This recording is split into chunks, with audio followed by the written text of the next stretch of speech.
Well, you have to remember I was only 21 at the time, and I suppose my plan was mainly the passion for the idea. As a woman myself, I knew that women did want this opportunity to buy our type of products in a female-friendly environment. And now you've 250 sellers throughout Ireland. We don't have the Ann Summers shops here. I presume that's in the pipeline at some stage.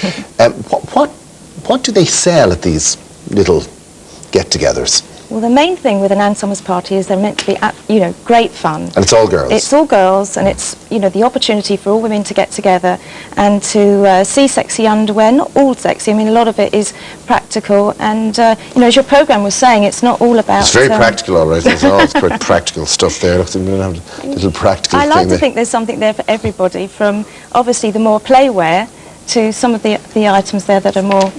well, basically, I mean, in all honesty, it's all good fun. It's nighttime Absolutely, crack, basically. That's what it is. But there's also a little bit of hardware that goes with it as well, isn't there? Yeah, of course. Once the ladies have seen the sexy underwear, then the organiser will move on to the sex aids and the novelties. And of course, they'll play party games as well. Now, I know the one question that you're really sick of answering is, do you wear any of this stuff? Of course I do. I have a very large range of underwear. Do you? And do you use any of the other items? I can't believe you've asked me that question, Well, I was just Gerry. wondering, as MD, had you tested any of them out? But if you want to pass on that All one. of the orders are confidential, including mine. Are we taking a call, Brian? No, yes, we are indeed. Okay, on line one, we've got Mary. Good evening to you, Mary. Hello, Gerry. How are you? Very well. I'd just like to ask your guest how much that little confection you held up a minute ago might cost. Oh, yes. You want to know how much this one would cost? Does it matter, curious. really, if it No, works? because I believe they're terribly expensive. And it looks so tacky. It's nylon and a bit of a fringe around the front. Oh, that's a bit nasty, isn't it? Well, it's dreadfully tacky. I wouldn't be caught dead in it in a million years. And I'd just like to know what the retail price for that would be. Well, the item that you have there is actually part of a set, so you only have part of it there. I think it's quite good. Look, it kind of gives a good effect if you're moving around, you can imagine it. You mean you wouldn't wear this? Never in a million years. I think it's dreadful. Do you wear any sexy underwear? Well, yeah, but I mean, they're sexy and sexy. I think that's just cheap and nasty. And no, you haven't answered my question. How much is it? Well, the whole set, say. That particular item, I don't know offhand, but our top-selling item is a lace G-string body, which sells at $9.95. $9.95. Come on. But I mean, that wouldn't break the bank. Under a tenner. With respect, to say that women are too embarrassed to go and buy sexy underwear, that's completely... Well, now, there's an interesting point. Apparently, now, we don't have any of the shops in Ireland, and I would imagine the reason for that is that Irish women haven't yet come up to speed in walking into those shops to buy that. You can walk into any of the outlets like Dunn's or Penny's or whatever, and you can find something that's fairly risque. You can get a lace body in there for under a tenner as well.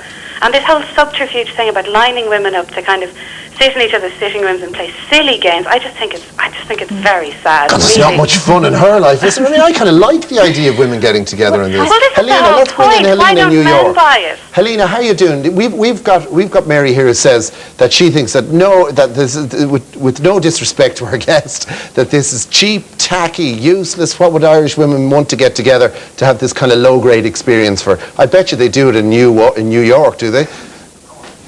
Oh, yeah, absolutely. I mean, come on, I mean, there's a lot more than the Wonderbra out there. I think that over here, it's a big deal. You can buy these in all the stores, and not only that, but you can buy them by catalogue. You can buy them off the television on the cable shows. There are stores that you can go to, in New York and the big cities where you have not only underwear, but what else you're describing, the little buzzy things and the wiggly things and all of that kind of carry on.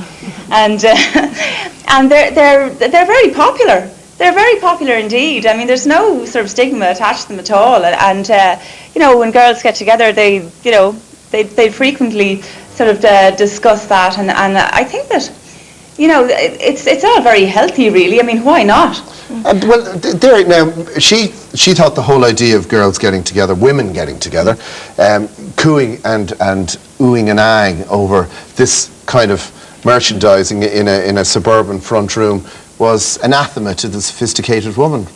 I think the main thing is, of course, we have a very small selection here. I appreciate that. I think that, one of the reasons why I brought out the book is there's so many preconceived ideas that people assume. Well, that's a good question. Like, why did you bring out the book? Because what are you trying to explain because of that very reason. There's always been so many preconceived ideas about the company and myself, that it just seemed a golden opportunity, really, to dispel those myths, and also, share some of the funny stories that I've experienced. Would you agree, Jacqueline, that actually a lot of the time maybe men aren't really in the picture at all? It's just an opportunity for the girls to get together and have a bit of a laugh. I think very much so. Yeah. I mean, certainly over the last 15 years, I've seen the balance completely change. I think what Anne Summers has done is been able to redress the balance. There is fun now for the girls. The girls can all go out, for a night out and have a fun evening. You've redressed the balance too in your own personal life. I love the part where your husband gets the boot, right? Your organisation set up rivals to the Chippendales called Excalibur, and she picks the best looking guy in it as her boyfriend. I love it. It's great. Okay, we have another call. Mary Lawless in Drogheda, how are you? Good evening. Oh yeah, how's things, Gerry? Very good. I was just ringing in to say that I have been to some of Summer's parties, and I think the underwear was very nice, and we used to have a good crack at the parties, and I didn't think the last thing was tidy. What happens at the parties, Mary? What happens there? She does games like, you have to say, where did you meet your husband, and she does silly things. You have to give silly answers and that. And did you buy anything at the party, did you? Yes, I did, yeah. What did you buy? It was like a leather top and suspenders. Leather top and suspenders, and Yeah. what did you do with that when you got it home? I'll tell you that one now. Okay, fair enough. Thank you very much. Okay. Discretion guaranteed. Good night. Thank you. Bye. Now, eventually, you will become the MD of the greater company, the good company. This will involve being in charge of a company that publishes Sunday Sport, an extraordinary publication which has given pleasure and offence to many. You will also be in charge of telephone sex lines. Will you chuck them all out the window? Well, obviously, I'll have to look at them all, and there are 20 companies in the group, and of course, people look at the couple that you've mentioned, but you have to look at the whole thing in context. We publish puzzle magazines, and it's obviously a very viable business. Are you proud of being involved with the sex industry? Yes, I am. Good. Stay with us. We're going to take some email here. Let's see what they're saying about us here tonight. Hello, Gerry, you old goat. Have you ever thought of getting some interesting people on the show? Otherwise, the programme is okay. That's not in reference to you guys, by the way. It's probably to do with last week's show, which I thought was fabulous. Hello, Gerry, and this comes from John O'Connor. Great show. It's nice CRT keeping ahead of the opposition. This one comes from the Dublin City University. Gerry, love the new show. Keep up the good work. Etc., etc. Okay, enough of all the pleasantries. Say hello to all those lovely, lovely boys in DCU. You know, the only reason that they're actually sending any of these email in is so that they can get one of these glorious items here. You see, anybody who manages to get their email read out on air, or indeed if we actually answer any of your letters, or if any of your calls get on air, you get one of these fabulous Gerry Ryan Tonight t-shirts, which I'll present, I think, actually as part of my lingerie.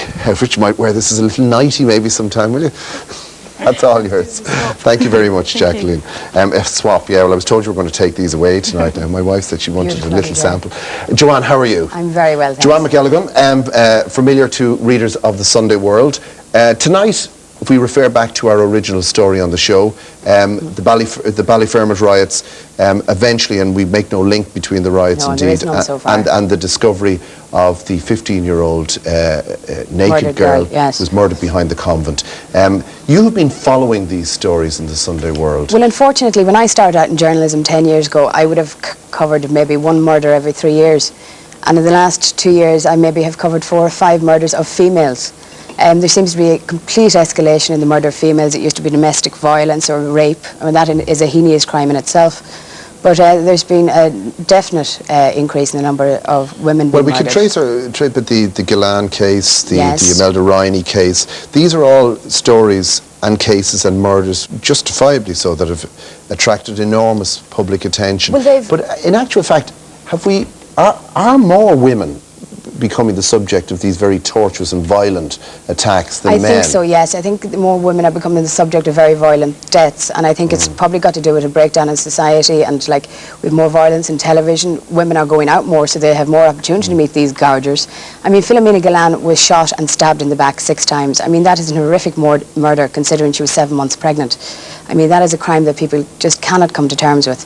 And an awful lot What's it like reporting on a crime like that? Well, initially it's very harrowing. I mean, because you actually become quite emotionally involved, and you have to be quite hard and stand back from it, because otherwise you do take it home with you. But what does reporting... let's deal with Philomena's case for a moment, because it's a perfect example of a very emotive story, and the judgment is still out on that Yes. one too. What's involved in actually reporting that? What can you get access to, and what do you feel is right to put in the paper? Well, the unfortunate thing is you're going into a community which are grieving. You're going into a community which are struck dumb with horror, and they're trying to come to terms with the murder, and the last thing they want is this media pack descending on them and rapping on their doors. And it was particularly because Philomena was a mother. She was pregnant when she was murdered, and she left behind a little baby. So that was one of the angles, was to find out how is the baby, who's minding the baby.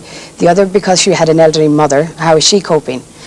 Nobody wants you rapping on their doors when they're trying to grieve and trying to come to terms. What's your technique? What do you do? I mean, that's obviously, the story has to go ahead, and you don't want to be a callous bitch in the process. Well, my so technique how do you is compromise? to be purely genuine. I mean, I know people who operate by doorstepping, going up, rapping doors. I actually go up, apologise, commiserate, say, I do not want to be here. This is the last thing. I do not want to intrude on your time of grief. And that actually, it's not a ploy that I wanted to work. It's something that genuinely comes from my heart, that I feel sorry for these people, but I'm doing my job, which is unfortunate that my job entails talking to people who've lost a loved one. And when you eventually, and on many occasions you have, find yourself in the sitting room of somebody like that, how do you take it from there?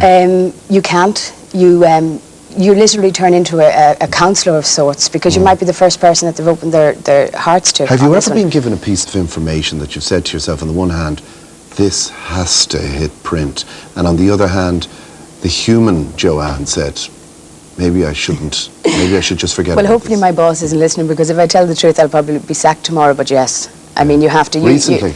Not recently, but you have to use your own moral judgment and your own moral values. Okay, we're going to go to court now. You'll be familiar with the story and indeed the gentleman's name.